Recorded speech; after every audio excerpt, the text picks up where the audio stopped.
8 sort of standard questions, then we'll have a little bit of a chat after that, if that's all right. Right, okay. Thank you very much, Sam. Yes, right. Okay, first of all, who most influenced you in your love of cricket? Very difficult question, I suppose.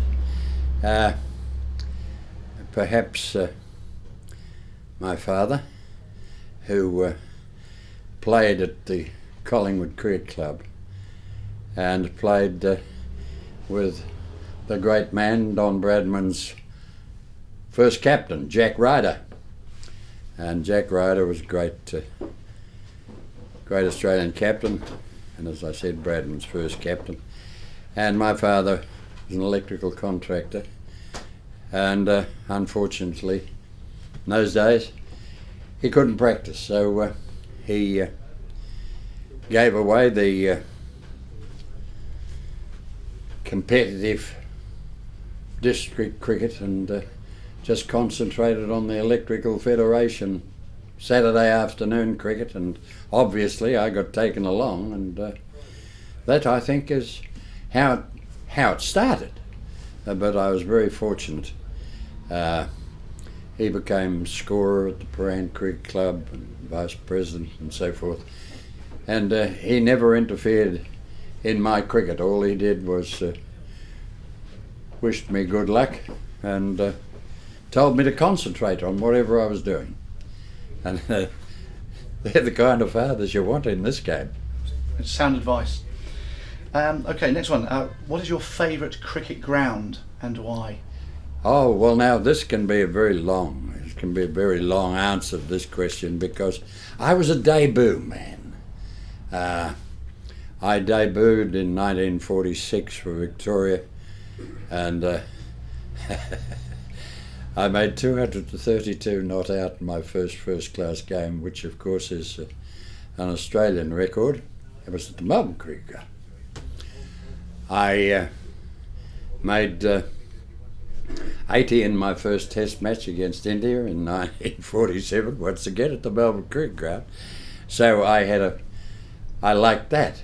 But I came to England, and on debut at Lord's, I got 123, batting with Arthur Morris. So there's a couple of great grounds.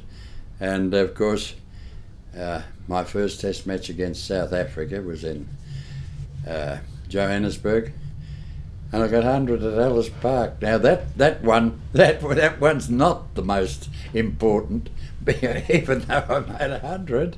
And I must say that ever since I made all those runs, I got progressively worse. But Ellis Park, of course, in Johannesburg, is where they play that game of football I know nothing about, rugby. So it's got to be Melbourne, Lord's, or perhaps Headingley. I'm still not certain about it. Okay, thank you. What do you believe to be your greatest character strength? Oh, I think I love the game. I really believe that I've been very fortunate. I've played under the greatest man who ever played the game, Bradman. I became an administrator. I became a national selector, and then I moved to Queensland, and I became an umpire. So I've been through it all, and I still believe that there's room for great improvement in the game of cricket. Thank you. Which cricketer do you most admire, and why? Oh well, I'm going to say there's no doubt about that. There's only he was my idol from I suppose the time I was 7 or 8. Bradman started playing. I was born in 1921. Bradman started playing cricket in 1928 for Australia, and he became my idol. And the very thought of ever meeting him never crossed my mind. The thought of playing with him and against him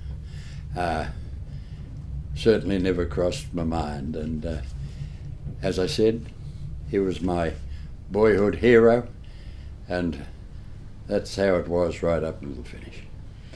Okay, which cricketer from any era would you most like to bat with, and why? Well, I'm going to say I did bat with him at Essex in here in 1948 when we made 721 in the day. That was quite an experience. I can assure you. And in the debut at Lord's, Bill Brown was out, he opened the innings, Bradman was out, Hammonds was out, Harvey was out, and I was in at Lord's on debut before lunch, and Australia were in diabolical trouble, but who was at the other end but A. Morris? And we both got hundreds, so that was an important day as far as I was concerned, but my word, not all of us had the privilege of batting with the great man, and it was remarkable. One of these days you should read the history of that 721 in a day at Essex. And believe me, it's very important for your viewers to realise that they bowled 128 overs in 6 hours. That is terribly important. Ask this mob to do that, they'd be wanting overtime. Okay, on the bowling, which cricketer from any era would you most like to bowl with? Oh, and why? Oh yes, well, I mean, I'll go along with Lindwall and Lilly. My word, it'd be a great feat to be able to get hold of the ball after those two had a start. Lindwall, magnificent bowler. I can't. It's so difficult to. Different eras and so forth. Neil Harvey and I, we selected Lilly. Bradman had never seen him, and we picked him because we wanted a fast bowler, not necessarily somebody who we thought was going to be a great bowler, but we needed a fast bowler in that period, 1970, 71. To sort of dent the cause of Mr. Boycott and Edrich and co. And he played his first game in Adelaide, got 5 for 84, not a bad start. But no, it'd be handy to follow on after those couple. Of course, I've missed a lot that would also be. Not a bad idea to follow, but I'll pick those two. Okay, how did it feel to score your first century, your first 5-wicket haul? Well, my first, as I said, first class century, 232 not out. I must tell you a funny story. We played Queensland on the Melbourne Cricket Ground, and they had a gentleman in their side, and I'll spell his name. It was Christ. And after I'd made my first 100, this gentleman said, "Sam, if he can't get you out, nobody's going to get you out." Fantastic. Okay, what does the spirit of the game mean to you? I don't know what sort of time we've got, but you've touched on something now that is very dear to my heart. And I've been promoting these words for a long time now. The great man Bradman lived by a creed. played the game according to a creed. The words of a man who in 1930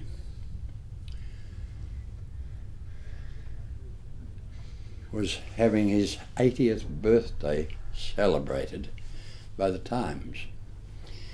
He'd been the 5th England captain to Australia in 1878, 1879.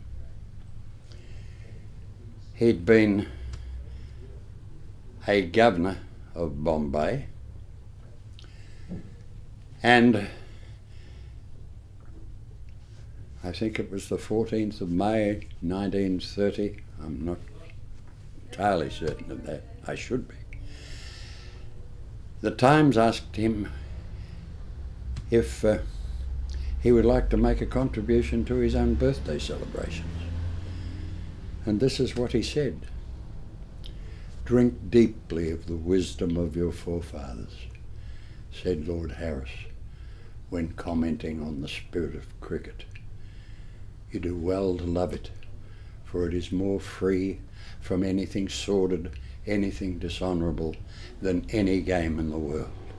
To play it keenly, generously, honourably, self-sacrificingly is a moral lesson in itself, and the classroom is God's air and sunshine. Foster it, my brothers, so that it may attract all who can afford the time to play it. Protect it from anything that would sully it, so that it may grow in favour with all men." Fantastic. Okay, well, on that, how optimistic are you for the future of the game? I'm somewhat hesitant about that, because with all my past, I'm now patron of Gold Coast Cricket, and I still attend every Saturday afternoon either a first division match or a second division match. I don't care what it is. I don't drive anymore. I have difficulty seeing, although I've had an operation. I have macular degeneration. I've had an operation. I can now, with binoculars, see out to the centre and see the faults of batsmen playing forward before the ball is delivered. The game is vastly different to the game that we played. Seldom do you see players play off the back foot today.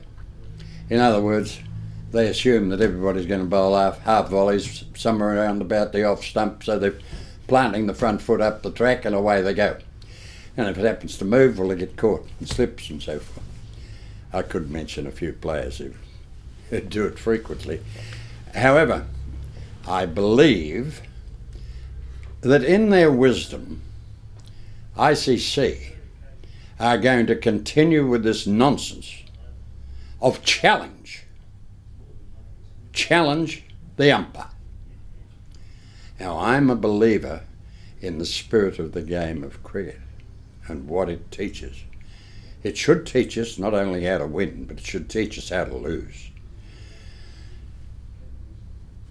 I'm not in favour of challenging decisions. That can only be done at the highest level. And any decision and any law that is created only for the few at the top and doesn't run to the bottom, schoolboy cricket, very difficult to teach young people anything today. They find it very difficult to listen to some of us old fellas. Anything that doesn't apply to them and only applies to the top is a bad law of cricket. And whilst I'm still standing and still able to talk, I will challenge the ICC's right to bring something like that into the game of cricket that is contrary to the spirit of the game. Quite right. just going to ask you just a couple more things. Right. Over the period of time, just saying that there have been a lot of changes in Test cricket, One Day cricket, 2020 cricket. Mm-hmm. Any aspects? Don't forget you said it was cricket. My notes. Yes. Over the period of time, there have been some changes which have been for the good of the game, but there are some which maybe aren't, in your eyes, that beneficial. On either side of things you do like and things that you don't. Well, like. let's put it this way. Both Neil Harvey and myself and Sir Donald were Australian selectors when Master Packer came along. Now, as selectors, we were demoralised. I mean, we were left with very few top of the line players. But there's one thing about cricket. There's always somebody ready to take your place, given an opportunity. They don't always succeed, but the Packer thing, whilst it was demoralising as far as we were concerned, it did give people, other players, an opportunity to produce their wares. Now, it also created interest in other people who watched, and from their watching said, well, after all, this game of cricket's not bad. And I think we gained from that. Although we lost a lot, we gained. People said, well, we'll go to the cricket. Now, that may still be possible with this 2020. Now, believe me, I don't have to like it, but as long as somebody else is enjoying it and it is creating financial security for players so that they can be kept in the manner to which they have become accustomed, it will endure. It will endure. The game itself and the way within a team individuals really perform as individuals, but it is a team game. Does that make it the ultimate game, do you think? Well, yes.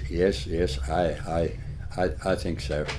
It has much to teach us, and I do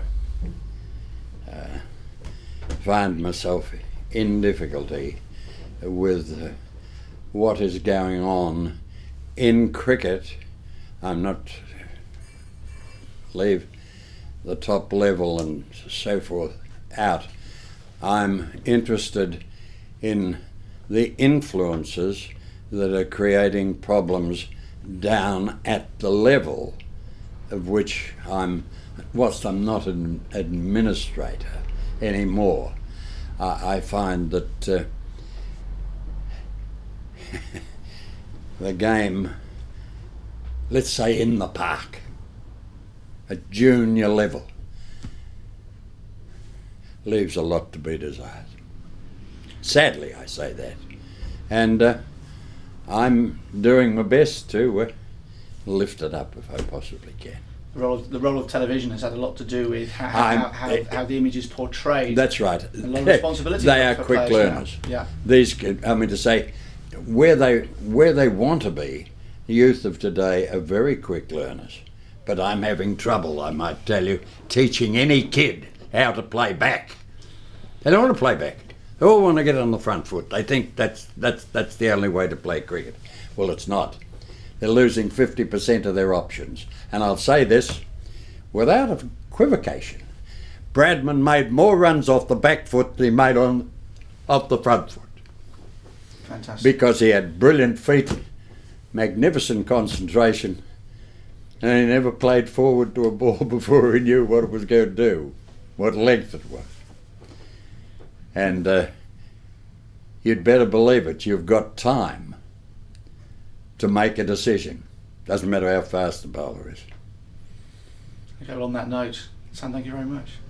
Thank you. Thank you. Been a pleasure. Sam, thank you very much. It's really excellent to hear. Thank you. Okay. Anybody who follows cricket knows that you don't win matches without partnerships. Unless a couple of guys get stuck in and stay there for a while, no one ever wins.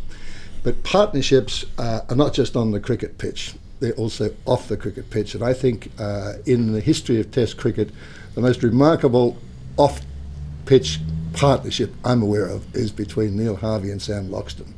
Can you tell us how it began and how come you guys, so many years later, are still great mates?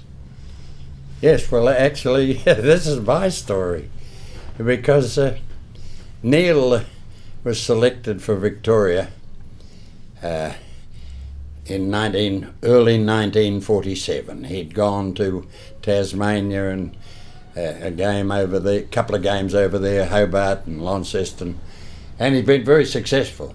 And he got picked in the Victorian side. Nobody knew him.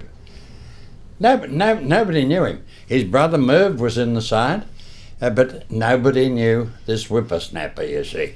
This Fitzroy urchin, I used to call him.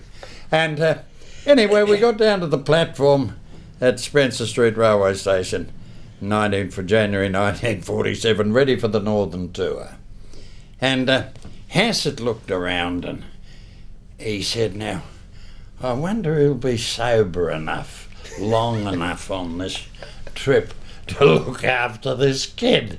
So he looked at me, he said, Sammy, he said, he's yours. And I've still got him. How many years later? yeah. Well over 62. But he, in his interview, he said something that reminds me of a story.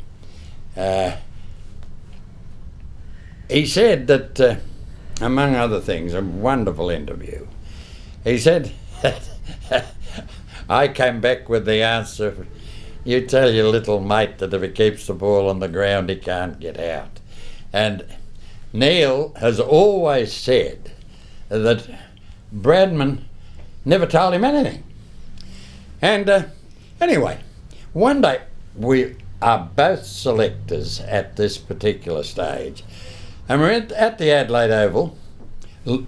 Don had long since retired from selecting. And we're sitting watching, you see, and he came past and he said, "G'day, you two, how are you?" Well, he said, "We're fine." He said, "Looking after you, everything all right?" Yes, fine. And he wandered past us, you see, up to the South Australian view room. Once he was out of earshot, my little mate said, he said, you know, never told me a thing the whole time I played. Well, I thought for a moment. I got up, walked out of our room where we were and followed him up and sat next to him in the committee view room. And the moment I sat down, he said, "What's the matter?" Well, I said, a funny thing. You walk past and so forth.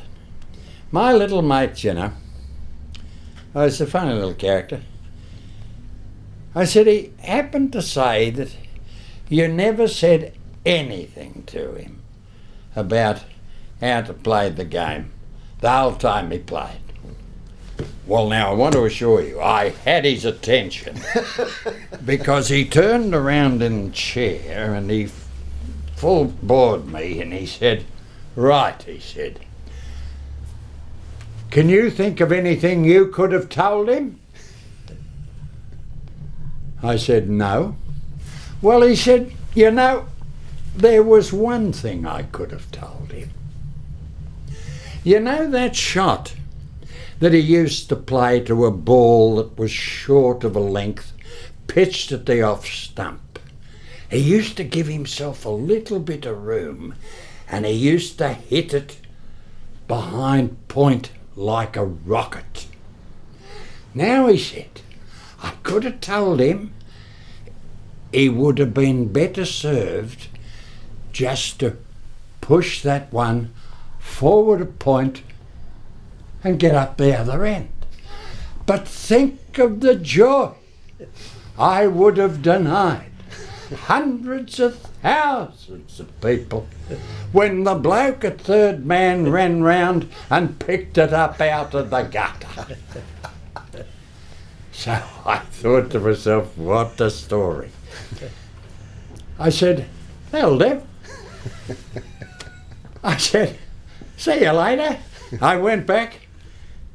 I said, I got a story for you. And I told him the story. It took me 6 weeks to get his feet on the ground. You must have had many memorable moments. Tell us a few more. Well, I'll tell you the history of my cricket bat at Leeds. Please. That's not a bad little story, Sammy. Yeah, beautiful. Yeah. When I first played for Victoria, I had nothing. I went to the Spencer Street Station to join the Victorian team. There was only 3 matches left on that tour. It was the Northern Tour, which went by train up to Brisbane, played in Sydney on the way back against New South Wales, and the last game was against MCC. England were out, and that was the last match of the season. And we got up to Brisbane. I expected to be 12th man. I wasn't disappointed. I got the job. And I also didn't expect to play in Sydney. But they decided to give me a game, my first class match. And they dropped Bill Johnson to 12th man to give me a game, which is a feather in my cap, I can assure you. So they dropped Bill and gave me a game, and I started off good. Made naught in the first innings. Thought that was pretty good. And fortunately I got a second go and I made 49. That left 1 match left. And it was against England. And I think that 49 got me a second game. So we're playing England, and my turn came to bat, and I think I batted 6. And had a fella called Godfrey Evans as the wicket keeper, and I had a pretty good leg spinner, a bloke called Doug Wright. He bowled a bit like Bill O'Reilly, big long run and big looping action with a good leg break and an excellent wrong-un. And I'd made 69. And Doug bowled me this wrong-un, I didn't pick it, and I played at it and I nicked it. And of course the big appeal went up and I was given out. And as I was leaving the crease, a voice behind me said, "Well played, son," he said. "I'll see you in England next year." Now that was the voice of Godfrey Evans.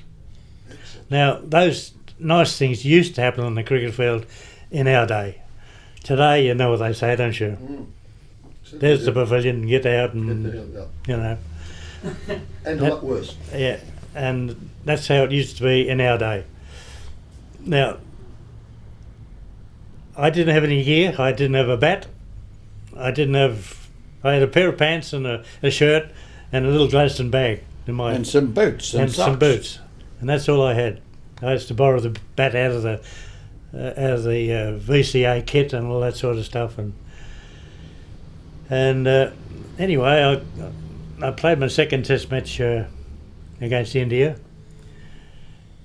and when I played my first one, which was in Adelaide, I thought I still didn't have any gear. I thought I'm playing my first test match. I was at the time an apprentice turner and fitter, and on 5 bob a week. And I saved up a bit of dough. Mum used to give me a little bit of pocket money, so I saved up. And anyway, I'm playing my first Test match. I said, I've got to have my own cricket bat. So I went into town and I bought a brand new gun and more bat with my £10 I'd saved up. So I took it to Adelaide to use. Here I am, I batted number 6 and went out to bat. Only batted 2 hours with it and the bloody handle broke. Back to square one again. I've already had to borrow the pads out of the kit and the batting gloves, And now I've got to borrow another bat to finish my innings. So that happened. I didn't have enough money to buy another one, and I didn't know whether I'd be picked in the last test or not. I only made 13 in Adelaide, so I thought it might be the shortest career of all time. But for some mysterious reason, they gave me a game. So I went to Fitzroy and I said, could I borrow a bat, my club at Fitzroy, to borrow a bat and play in the test match? And they said, yeah. So anyway, I did that, and I made 153 with it. So that obviously got me into the 48 side to come over here. But when I got picked, I still didn't have a bat to use.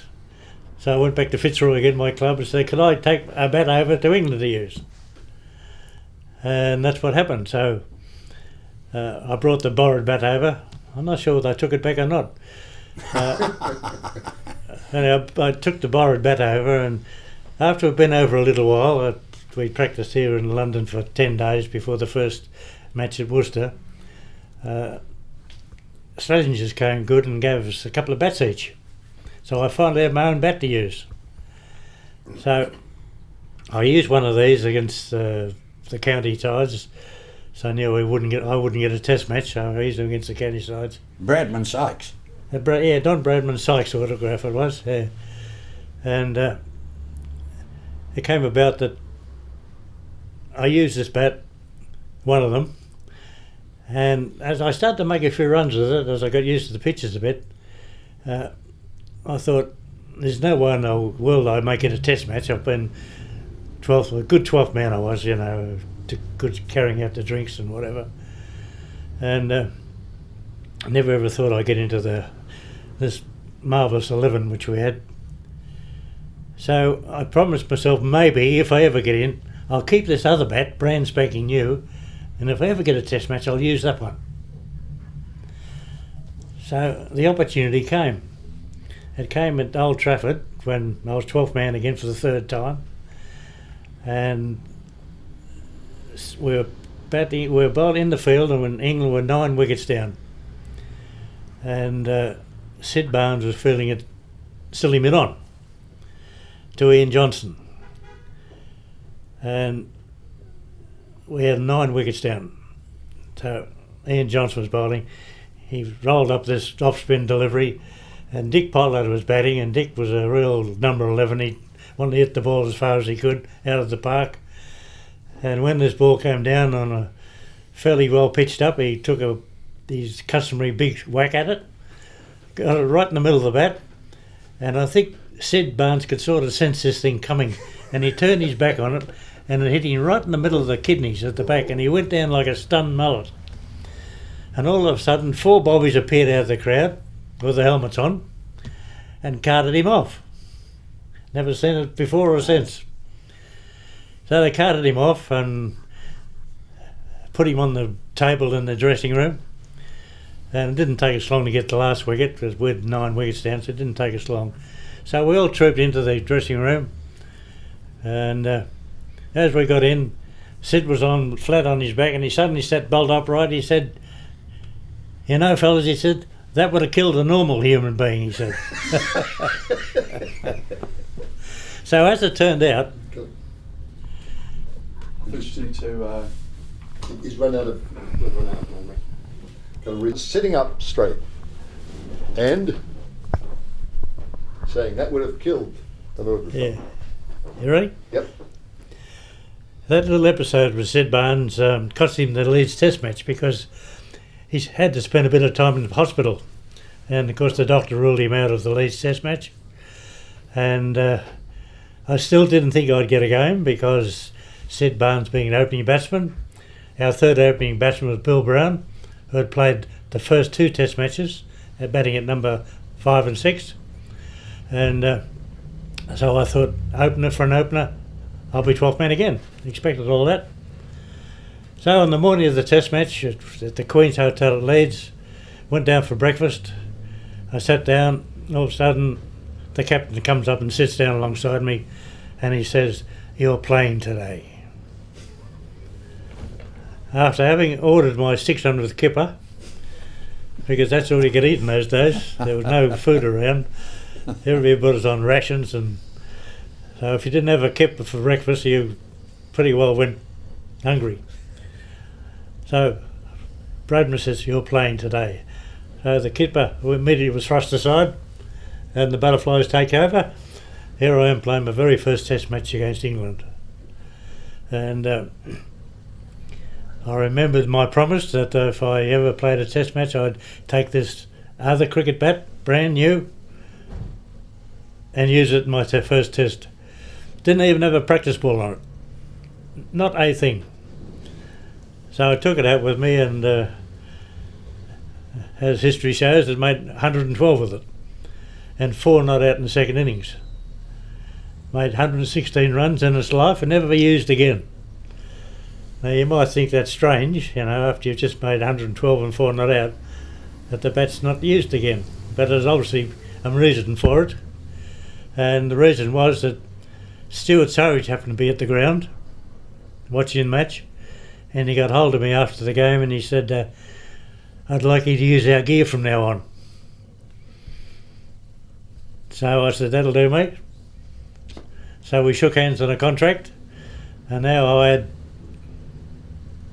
a sponsored bat and sponsored pads and sponsored batting gloves, and I'm all set up, and that's the reason that the bat didn't get used again.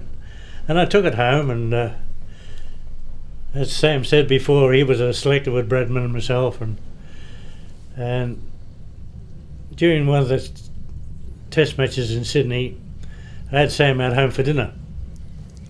And while we were having dinner, he said he was going to Adelaide next day to watch a game, and I was staying to watch a Sheffield Shield match in Sydney. And during the course of dinner, he says, "Where's that bat of yours?" I said, "Oh, it's in the cupboard." He said, "I'll get it out." I said, "I want to look at it." I said, "What for?" He said, "Just get it out, I want to look at it."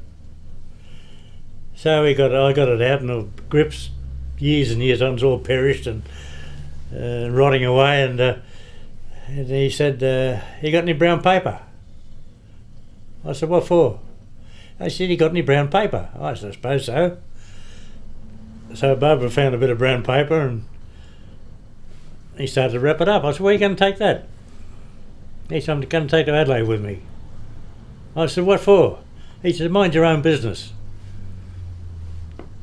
So he's always beaten me, so he took it. He said, "You'll get it back." He said, "No worries, you'll get it back." So he took it to Adelaide, and he returned it. And when he returned it, it had this message on the back. And he took it into the viewing room at Adelaide Oval, and he said to Don, he said, "This is a kid's bat from Leeds," he said. Could you put something on the back of it for him?" You want me to tell him what? So Sam will finish the story. And that's how it was. So he looked at the bat. Of course, it over the years it had a bit of sandpaper on it, with a few inside edges and so forth to be eradicated, you know. And he looked at it and he said, "Oh yes," he said. And he reached inside. He pulled out a fountain pen. And he wrote on the back of it, "This bat is a symbol of a great innings by my friend Neil Harvey in Australia's greatest Test victory, Don Bradman." Fantastic. Yeah, Leeds 1948. Leeds 1948. And that's the story of the... Have you still got it? So yeah, the kids have got it, yeah. Yes, it's been safely put away. Excellent. Weighed 2 pounds 3.5 ounces. Yeah. And once he got the contract with Stuart Surridge, I had a couple of bats every year. I had no worries. And pads. And pads, yes. I bet the one thing that he didn't get supplied, I never wore one in my life, a thigh guard. Yeah. Never wore a thigh guard in my life. Did you? Yeah. Eventually. Eventually, yeah. When Truman and Statham started to bowl at your leg at your legs. Bit of a mistake, but I meant to say that's when he got the thigh guard. Yeah. But I never needed one. I had a light bat, and the bat was your protection. Today they have lots of protection. Mid-nerve arm and guards and everything else, yeah. And was there any feeling that you needed protection when you played? No. Mate, look, You need the box, we that's went all. out there with no helmets or anything like that. No, I never wore a cap on my head. No. Never wore a cap. I felt like I could see the peak in front of my eyes, and I didn't want that. So I just lifted off. Never batted in the cap. And Braddles loved batting here without a cap. Yeah. He loved the light here. Soft light, Light no shadow. softer here than at home. Yes. But you know, there's no helmets, and I've played some pretty quick bowlers in my time. Certainly did. You know, from Tyson, who don't come any quicker, and Wes Hall, they don't come any quicker. I mean, they're the two fastest bowlers that I ever played against, besides your Trumans and Stathams and Adcocks and Heineys in South Africa and Lindwalls and Millers and, you know, all the guys you bat against over the years. Never got clobbered above the Wes Hall me in the ribs one day, but apart from that, nobody even looked like hit me on the head. And do you think the protection has changed the game? It's changed their, it's changed their technique, if you can call it a technique these days, because I don't think anybody's got any anymore. Everybody wants to get on the front foot and just play pendulum cricket. That's all it is. Ball lands halfway. Yeah. What sort of a shot have you got forward? I mean, say here yesterday, they're the greatest clowns in the world. I mean, I don't see too good, but a bit like the Chinaman's horse, but that they used to have in Australia, market gardeners and so forth, and the horse knew the way. The Chinaman never knew the way, but the horse knew when to stop outside somebody's house because they'd bought vegetables before. But as I say, that's off the point. I don't see too well. But when I see fellas playing forward and left-handers like yesterday and letting the ball go through outside the off stump and the slips clapping, I want to know what that's all about. They don't make them play. Yeah, they don't make them play. And Do you nobody think that's partly because of the protection they've got, or is it the different Oh, stuff? I don't. I mean, those helmets. Yeah. I mean, you put them on, your head wants to fall forward. I mean, and they're weighty things. Now, I don't know whether that pulls them forward. I don't know. But I'll tell you what, they'd be a bloody sight better players if they didn't wear these things.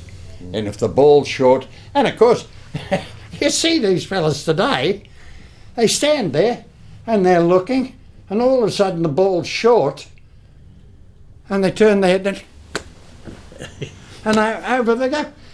We were taught to watch the ball. Yeah. And move your feet accordingly. That's right. Yeah. Yeah. Oh no, they got me tossed. They got me tossed. The youth of the day is pretty hard to tell them anything. Well, where does protection stop? Of course, it could go on and on, couldn't it? The amount of protection. Well, it's probably stopped now because they can't get any more on. Well, I must say, here am I never wore a thigh pad. Now they've got an inner thigh pad. That's right. Yeah. I don't know. On flat tracks, it don't do anything. Here's the ball darting all over the place on the pitches that we used to play.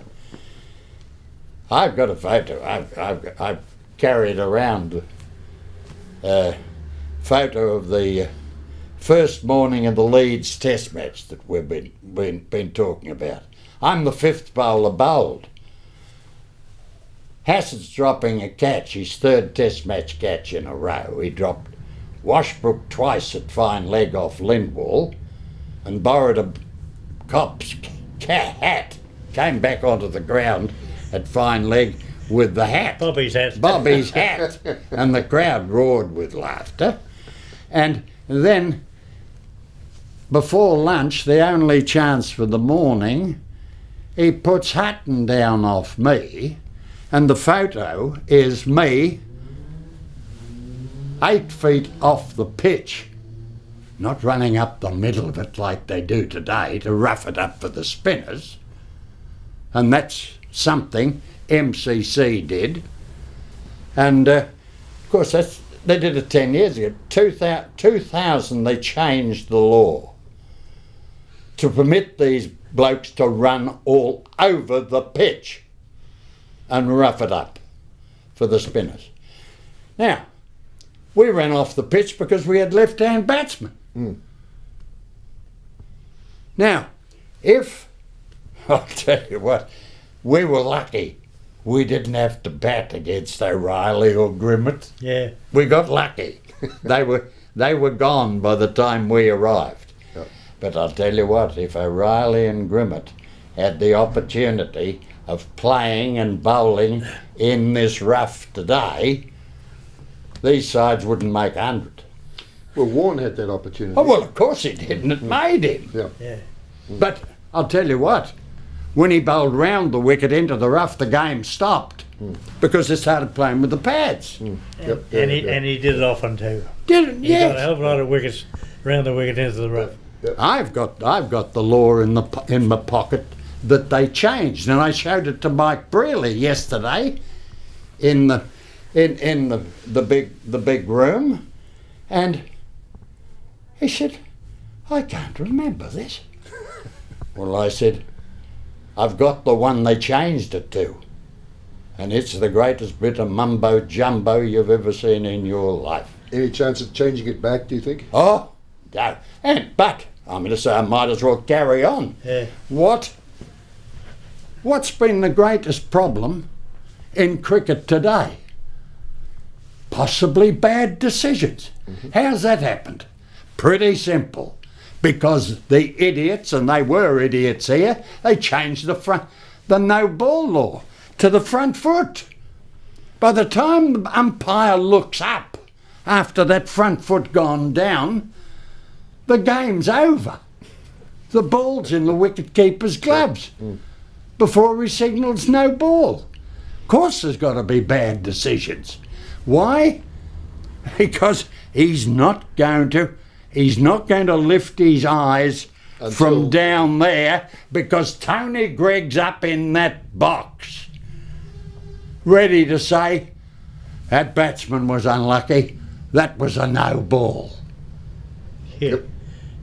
And that's the problem today. Get back to the back foot. They will never change that. They'll never get back to the back foot. Sadly. Sadly, yeah. But these are the old jokers. They had some clues. I mean to say, they were smart enough in 1948 to say, no wives on tour. Even though you were away for months on end. Yeah. 8 months we were away. Yeah. 8 months for 600 quid. And For 48. 600 quid. Yeah. Yeah. How they got their share out of us? Well, we got no money, but we'd go and do it all again. For nothing. Do it all again for the same amount of money, nothing. That's right. Well, you've both had wonderful lives, and you've, wonderful to talk to. You're leaving a legacy for future generations, which we'll all be terribly grateful for. Yeah. Thank you, guys. Thanks, Michael. Been our pleasure. Thank you. Let's go and watch